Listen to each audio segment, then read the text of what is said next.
Thank you for listening to a nighttime adventure bedtime story from nighttimeadventures.com. Visit our website to view hundreds of exciting bedtime stories for children of all ages. The Nighttime Adventures of Max, the Loch Ness Monster.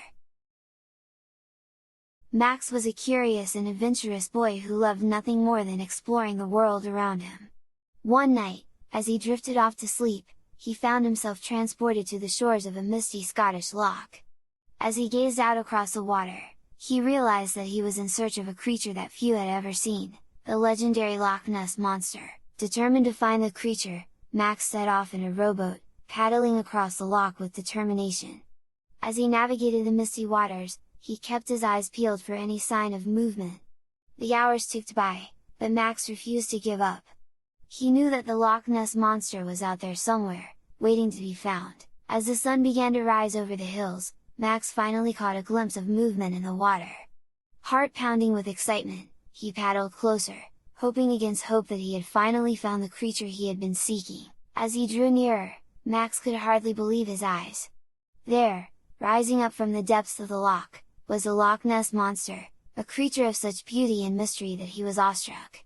The monster regarded him with curious eyes, seeming to sense that Max meant no harm. For a moment, Max simply sat there, taking in the wonder of the creature before him. Then, summoning his courage, he introduced himself. The Loch Ness Monster responded with a friendly nudge, and Max knew that he had made a new friend. Max spent the rest of the day with the Loch Ness Monster, learning everything he could about the creature. He found out that the Loch Ness Monster had been sighted in the loch for hundreds of years, and that many people believed it to be a living dinosaur.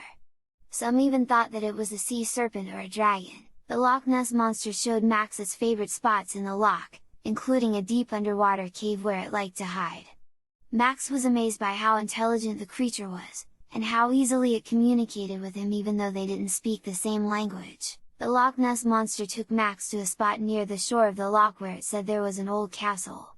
Max couldn't see anything at first, but as he looked closer, he could make out the ruins of an ancient fortress, surrounded by trees and overgrown with vines. It was like something out of a fairy tale. As they explored the castle ruins, Max couldn't help but feel a sense of wonder and excitement. It was like he was living in a storybook, and he never wanted the adventure to end. But as the day wore on, Max knew that he had to say goodbye to his new friend. He promised to come back and visit as soon as he could, and the Loch Ness Monster seemed to understand.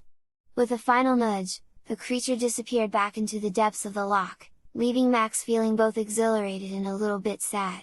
As he made his way back home, Max couldn't stop thinking about everything he had learned and experienced. He couldn't wait to share his adventure with his parents and his friends. Max wanted to tell them all about the Loch Ness Monster and the incredible world that existed just beneath the surface of the loch.